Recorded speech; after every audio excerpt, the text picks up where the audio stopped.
السلام علیکم ورحمۃ اللہ وبرکاتہ۔ آج ہم بات کریں گے قربانی سے متعلق کہ یہ کتنے دن تک ہے اور اس کا وقت کب شروع ہوتا ہے۔ تو سب سے پہلے ہم دلیل رکھتے ہیں کہ قربانی کے 3 دن ہیں، 10 ذی الحجہ، 11 ذی الحجہ اور 12 ذی الحجہ۔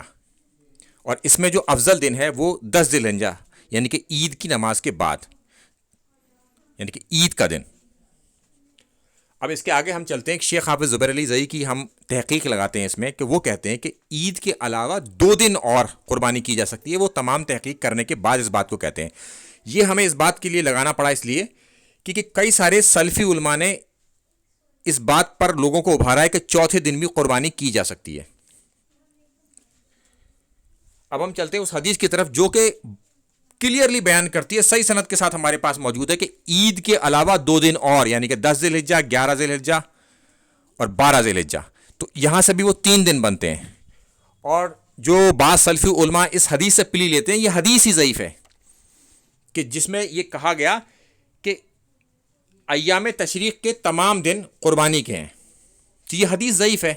ایام تشریق میں بتا دیتا ہوں کیا ہوتے ہیں کہ 9 ذی الحجہ کی فجر سے جب ہم تکبیر پڑھتے ہیں ہر فرض نماز کے بعد، اور 13 ذی الحجہ کی عصر تک، تو ان کا یہ معاملہ ہے کہ 13 ذی الحجہ کی عصر تک قربانی بھی کی جا سکتی ہے، جبکہ یہ حدیث ہی ضعیف ہے۔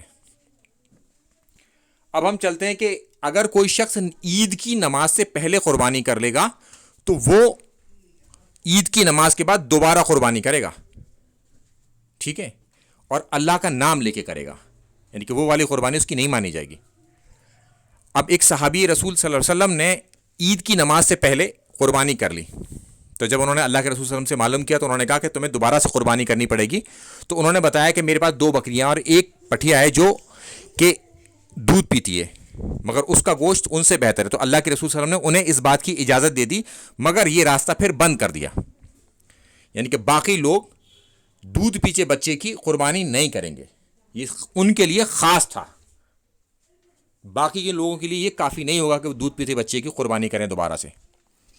تو لہٰذا اس سے یہ معاملہ صاف ہوتا ہے کہ قربانی شروع کرنی ہے ہمیں عید کی نماز کے بعد۔ اگر کوئی شخص پہلے کر لے گا تو وہ دوبارہ قربانی کرے گا، ٹھیک ہے۔ اور اس کے قربانی کے دن ہے 3، 10 ذی الحجہ عید کی نماز کے بعد سے شروع ہو جائے گا، 11 ذی الحجہ اور 12 ذی الحجہ۔ السلام علیکم ورحمۃ اللہ وبرکاتہ۔